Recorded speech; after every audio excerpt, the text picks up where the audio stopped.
Hey everyone, welcome back to my channel. I hope you all are doing well. I'm also doing well. So आज मैं आपके साथ discuss करने वाली हूँ how to overcome with panic attacks and anxiety. They both are treatable and manageable. आप cover कर सकते हो इन सब से, कैसे अपनी बॉडी, अपने थॉट्स को, कैसे अपने माइंड को कंट्रोल कर सकते हो. तो ये सब मैं आपके साथ आज डिस्कस करने वाली हूँ. सो जब भी आपको पैनिक अटैक आए ना, तो ना हमेशा 3 चीज़ फॉलो करनी है आप लोगों को. सबसे पहली है ब्रीदिंग, स्लो ब्रीदिंग, राइट. सबसे पहले आपको क्या करना है, breathe, inhale and then exhale, but in slow mode. ठीक है, ये आप करो फ्यू सेकेंड्स के लिए, तो ना आपको इससे बहुत रिलीफ मिलेगा. ठीक है. सेकेंड चीज़ आप करनी है, ground your self. It means उल्टी गिनती स्टार्ट कर दो, like close your eyes and start counting, reverse counting, right. 5 4 3 2 1 like that. आपको बहुत रिलैक्स मिलेगा इससे भी. और थर्ड आपको क्या करना है, avoid fighting the panic, right. इसमें आपको कुछ भी फाइट नहीं करना, ज़्यादा बोलो मत, कुछ भी मत करो. इसमें आप अपने आप को समझाओ. जब भी आपको पैनिक अटैक हो तो आप अपने आप को समझाओ. ठीक है. अभी ना कुछ लोग ये सोच रहे होंगे कि ये सब बकवास है, कुछ नहीं होता. ठीक है, ये हमने करके देख लिया. हाँ भाई, नहीं होता. लेकिन जब हम पैनिक अटैक में होते हैं ना, तो हमें कुछ समझ नहीं आता हमें करें क्या एक्चुअली में. लेकिन ये चीज़ है ना, अगर आपको बार बार होता है पैनिक अटैक या कुछ भी, तो आपको क्या करना है, आप इसको ना अपने रूटीन में लेके आओ. कि जब भी आपको पैनिक अटैक हो ना, आप इसको ट्राई करो एटलीस्ट 1 टाइम. एक बार ट्राई करके देखो, अगर आपको रिलीफ मिलेगा ना, तो डेफिनेटली आप सेकंड टाइम भी करोगे ट्राई. ठीक है. तो इसीलिए मैंने आपको बोला, क्योंकि कुछ लोग ये बोलते हैं ना, यार उस टाइम क्या समझ में आता है ना, कुछ भी कर लो, कुछ भी कर लो, कुछ नहीं होता. लेकिन डेफिनेटली होता है. एक बार आप ट्राई करना. ये गुस्सा सिर्फ 10 और जो पैनिक अटैक्स, गुस्सा और जो भी फाइट का मूड जो भी रहता है ना आपके अंदर, वो सिर्फ 10 और 20 मिनट्स का ही होता है. इससे ज़्यादा नहीं होता है. ठीक है. तो आप ट्राई करोगे ना, ये डेफिनेटली वर्क करेगा. कुछ लोग तो ऐसे होते हैं, अपनी सुध बुद्धि खो देते हैं. तो इसमें ना, अगर आप ना, आपके पास कोई है तो बहुत अच्छी बात है. अगर आपके पास कोई नहीं है ना, तो आप उस अपने आप को कोशिश करो, आप उठो बेड से, थोड़ा पानी पियो, है ना. उसके बाद अपने आप को स्लो डाउन करो. ठीक है. अपने आप को समझाओ. मतलब ये बहुत ज़रूरी है. और पता ना, एक चीज़ मैंने देखा है कि मतलब जब हमारे पास लोग होते हैं, हम अपने आप को कंट्रोल नहीं कर पाते. लेकिन अगर हमारे पास कोई नहीं होता ना, तो हम खुद उठते हैं, खुद कंट्रोल करते हैं ना, तो होगा. जब हम खुद ही कंट्रोल कर सकते हैं खुद को, तो ये डेफिनेटली एक ना एक दिन कंट्रोल आप कर लोगे. आप ट्राई करके देखना. ऐसी कोई चीज़ नहीं है जो आप कर नहीं सकते. लोग जो होते हैं बेहोश हो जाते हैं, मतलब डीजीनेस फील होता है, राइट. तो इसमें क्या करना है ना, अगर आपके पास कोई है तो बहुत अच्छी बात है. अगर नहीं है तो आपने देखा होगा, अगर आपके पास कभी नहीं होगा, आपको ये चीज़ हुई होगी ना, तो आप खुद उसको कवर कर लेते हो. उठोगे, फिर थोड़ा पानी पियोगे, खुद को समझाओगे. बट उसमें क्या रहता है ना, जब आपके पास कोई नहीं होता तो आप गुस्सा सा रहते हो, मतलब मन नहीं करता किसी से भी बात करने का. तो ये सब चीज़ें भी होती हैं. बट खुद को समझाओ, टाइम लो. एक दिन में तो आप हो जाओगे डेफिनेटली ठीक. सेकंड डे में इतना नहीं होगा, बट फर्स्ट डे में आपको फील होगा कि मुझे किसी से बात नहीं करनी है ना, चुपचाप रहना, ये सब. तो फर्स्ट डे में तो होगा, लेकिन सेकंड डे में आप धीरे धीरे 2-3 दिन में एकदम नॉर्मल हो जाते हो, अगर आपको ज़्यादा पैनिक अटैक्स आते हैं तो. In the same way you can reduce your anxiety over time. वो कैसे? सबसे पहले आपको एक प्रॉपर स्लीप चाहिए, राइट. फर्स्ट इसका स्टेप स्लीप ही है. ठीक है. आपको सोना है, आपको अपनी नींद पूरी करनी है. जैसे आप जितने भी घंटे आप सोते हो, नींद ले सकते हो, उतने घंटे आप लो. सपोज मुझे डॉक्टर ने बोला हुआ है 6 आवर्स स्लीप. ठीक है. तो मैं 6 आवर्स लूँगी, बिकॉज मैं इससे ज़्यादा नहीं सो सकती. अगर मैं रात को 12:30-1 बजे भी सोऊंगी तो भी मैं 6 बजे उठूँगी. किस टाइम भी सोऊँ तो भी मैं 6 बजे उठूँगी. बहुत वो रेयर होता है कि हम बहुत कभी लेट तक, मतलब 4 AM तक जाग गए, 5 AM तक, तो फिर आप डेफिनेटली सो जाओगे. अदरवाइज अगर मैं इतना लेट जाग जाती हूँ तो मैं दिन में भी नहीं सोती, फिर मैं नेक्स्ट डे ही सोती हूँ रात को. ठीक है. तो ये मेरे साथ प्रॉब्लम है.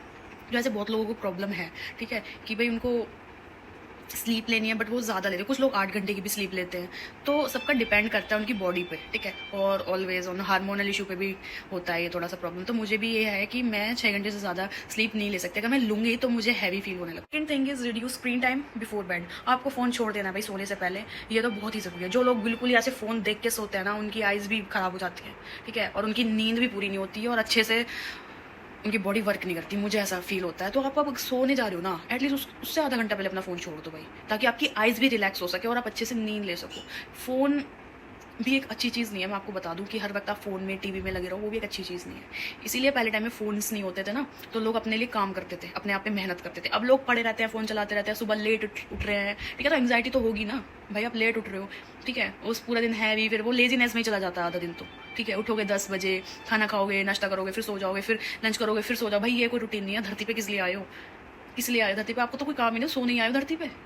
ठीक है. तो ये अगर मुझे सोना है 10 बजे, तो मैं 9:30 बजे फ़ोन रख दूंगी साइड में, और 10 बजे अपनी नींद ले लूँ मैं, आधे घंटे में नींद आ जाएगी। अगर आप ये करते रहोगे ना कि हाँ सो जाऊँगा, फ़ोन चला रहा हूँ, रील चला रहा हूँ, नींद आ जाएगी, तो ये कुछ दिन आ जाएगी, लेकिन उसके बाद नहीं आएगी। आपको ये चीज़ ना मेंटली भी इफेक्ट करेगी बाद में। Third one is limit caffeine in a day. आपको अपना कैफ़ीन इनटेक एक ही बहुत ही मॉडरेट अमाउंट में रखना है पूरे दिन में, बहुत ज़्यादा क्वांटिटी में नहीं लेना है, क्योंकि इससे काफ़ी सारी प्रॉब्लम हो सकती हैं, जैसे रेसिंग हार्ट बीट फास्ट, ठीक है, और पल्स रेट भी बढ़ सकता है, बीपी शुगर वगैरह सब बढ़ सकता है इससे। तो आपको एक बहुत ही लिमिटेड अमाउंट में ये लेना है, ज़्यादा नहीं लेना है, ठीक है, क्योंकि हेल्थ वाइज भी देखा जाए तो आपको ज़्यादा नहीं लेना चाहिए कैफ़ीन। थोड़ा सा ही लो वही बहुत है, अगर आपको कॉफ़ी पीने का भी शौक है तो, ठीक है, थोड़ा ही लेना है, ज़्यादा नहीं। शुगर भी कम ही रखना है दिन में, शुगर भी नहीं लेना है ज़्यादा। And now the most important part of this is exercise. Yes, exercise करो आप 20 to 30 मिनट्स तो करना ही करना है। जो नहीं करता है ये उसके लिए भाई, कि 30 मिनट तो आपको करना ही करना है, ठीक है। नहीं तो अगर आप ठीक ठाक हो ना तो आपको 1 घंटा तो करनी ही करनी है। 1 to मतलब 1-1.5 घंटा तो मस्ट है, ठीक है, ये आपको करनी ही करनी है एक्सरसाइज, क्योंकि ना आधा घंटा तो वार्म अप में ही लग जाता है, और बाकी जो आपको इच्छा हो, स्ट्रेंथ ट्रेनिंग करनी है, योगा करना है, साइकिलिंग करनी है, रेस, मतलब जो भी आपको ट्रेडमिल चलाना है, ठीक है, तो वो तो आपको करना है, वो तो आपका 1 घंटे के अंदर आ गया। तो उससे पहले वार्म अप भी आता है, वो उसमें ही आधा घंटा लग जाता है वार्म अप करने में, क्योंकि वार्म अप बहुत ज़रूरी है, कार्डियो करना भी बहुत ज़रूरी है, ठीक है। एक्सरसाइज से पहले बॉडी को वार्म करना बहुत इंपॉर्टेंट है, ठीक है। तो ये चीज़ हो गया एक्सरसाइज। ये जो सारे सिम्टम्स होते हैं ना पैनिक, चीज़ सिर्फ आपको योगा ट्रेनर ही बता सकता है कि कब आपको एक्सेल करना है, कब आपको इनहेल करना है, ठीक है। तो योगा ट्रेनर से ही करो योगा, मेरे हिसाब से तो घर पे योगा नहीं होगी और ना होगा, क्योंकि योगा देखो सब कहते हैं कि मतलब कि लेट रिजल्ट आता है योगा से, बट योगा से जल्दी भी रिजल्ट आ सकता है, क्योंकि मैंने देखा है योगा जो लोग करते हैं ना वो फिट रहते हैं वो भी, बट योगा से टाइम तो लगेगा, क्योंकि जिन लोगों को अगर वेट ट्रेनिंग और ये सब में टाइम लग रहा है तो उसको योगा में भी लगेगा, क्योंकि बहुत सारी चीज़ हो जाती है कि आप डाइट नहीं ले रहे, ये नहीं कर रहे, तो फिर टाइम तो लगेगा ही लगेगा, ठीक है। बट सही होना चाहिए योगा, ठीक है, क्योंकि उससे भी काफ़ी आपकी बॉडी में चेंज हो सकता है। अगर आप गलत योगा करते हो तो वो कहीं और इफेक्ट कर देता है फिर, ठीक है, कहीं पर किसी नर्व में कोई प्रॉब्लम हो जाए। तो योगा भी ना बहुत सोच समझ के ही करो घर पे भी अगर आप कर रहे हो, नहीं तो फिर ट्रेनर के हिसाब से करो, नहीं तो कोई आप एक्सरसाइज ज्वाइन कर लो, कहीं पे भी कोई जिम ज्वाइन कर लो। लोग ना ऐसे कहते हैं कि ना हम तो चाय बनाते बनाते एक्सरसाइज कर लेते हैं, 2-4 बार पैर छू लो ऊपर से नीचे, ठीक है, और अपने 2-4 दंड बैठक मार लो, हो गया योगा, इसे योगा कहते हैं। तो मुझे बहुत फनी लगा सुन के, भाई कह रहे हमारे तो हाथ में यार वेट कम करना और घटाना। एग्जैक्टली माई पॉइंट ये है कि भाई है तो आपके ही हाथ में, बट ये देखो आप सही कर रहे हो या गलत, क्योंकि इससे कुछ और भी प्रॉब्लम हो सकती है। आप सुबह उठे एकदम उठ के आपने ना वार्म अप किया ना कुछ करा और जाते ही योगा में लग गए तो हो गया काम, फिर तो कुछ और ही हो जाएगा, ठीक है। तो ये चीज़ें मत करो, खुद से इतना ज़्यादा ट्राई ऐसे बिना बात के, जब आपको उस चीज़ की नॉलेज ना हो तो मत करना। And last part of my topic is limit stimulants, ठीक है। तो भाई इसका मतलब यही है कि कुछ लोगों को नहीं समझ आ रहा होगा कि आपको बहुत कम करना है इनटेक किस चीज़ का, जो भी हार्मफुल सब्सटेंसेस होते हैं ना, जैसे कि कुछ कोल्ड ड्रिंक्स भी होती हैं, ठीक है, और कुछ ऐसी चीज़ें भी जो ड्रिंक्स वगैरह होती हैं ना जो आपका हार्ट को फास्ट करते हैं, हार्ट बीट को फास्ट कर रहे हैं, ठीक है।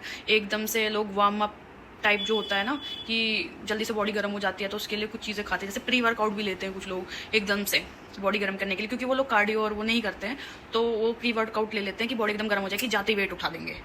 सबसे हार्मफुल है ये, इससे आपको हार्ट अटैक तक आ सकता है बहुत। तभी तो मैं कहती हूँ कि एक्सरसाइज कर रहे हो ना तो किसी ट्रेनर के अंडर ही करो भाई, खुद से ये सब पंगे मत लो, क्योंकि मैंने बहुत देखा है, और इसलिए ही आजकल जो भी हार्ट अटैक्स हो रहे हैं ना ये इसी कारण हो। जितने भी आपके कॉफ़ीज़, टी, ठीक है, सॉफ्ट ड्रिंक्स, ठीक है, चॉकलेट्स और कुछ सोडाज होते हैं, ठीक है, जो भी कैफ़ीन होता है जिनमें हाई अमाउंट में, तो इनको आपको बहुत ही शॉर्ट अमाउंट में लेना है, ठीक है, लिमिट रखो इन सब की एक।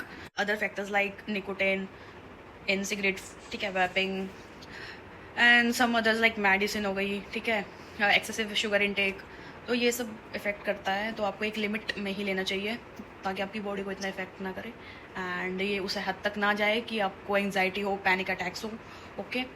तो मेरा यही कहना है in the end, please avoid all these things if you want to be healthy and stressful mind.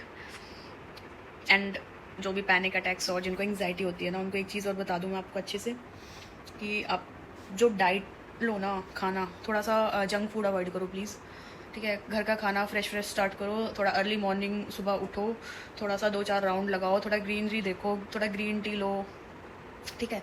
तो कोशिश करो अपने आप को थोड़ा सा उस इन्वायरमेंट में ढालने की जिसमें आपको स्ट्रेस कम हो, ठीक है। इतना स्ट्रॉन्ग बनाओ आप हर चीज़ से लड़ पाओ अपनी लाइफ में, ठीक है, चाहे वो डिसीज़ हो, चाहे वो एंग्जाइटी हो, चाहे वो डिप्रेशन हो, कुछ भी हो, ठीक है, कि आप लड़ सको। तो वो सब आप खुद को बिल्ड करना पड़ेगा, उसकी हिम्मत चाहिए। स्टार्ट कर दो आज ही से, मैं तो ये बोलूँगी स्टार्ट, दिखा दो भाई, हाँ भाई हम स्ट्रॉन्ग हैं, ठीक है। तो वो स्ट्रॉन्ग खुद के लिए बनो, किसी और के लिए नहीं, खुद के लिए ही बनना है, ठीक है। ये बोलेंगे अगर आपको ज़्यादा प्रॉब्लम है, ज़्यादा आपको एक्सट्रीम चीज़ें हो रही हैं आपके साथ, डिप्रेशन, एंग्जाइटी, तो कंसल्ट योर डॉक्टर, ठीक है। खुद से ही घर मत करने लग जाना, कंसल्ट करो डॉक्टर को। सो गाइज यही बोलना है। Please share my video, comment and subscribe my channel if you like my videos. So मैं जल्दी से अपना एक न्यू अकाउंट ओपन करने वाली हूँ इंस्टाग्राम पे, उसका नाम रखूँगी, वो सरप्राइज़ है, आपको नेक्स्ट व्लॉग में पता चल जाएगा। एंड प्लीज़ फॉलो करना उसको भी, और प्लीज़ सपोर्ट मी गाइस, ठीक है। Okay, see you in the next vlog, bye bye.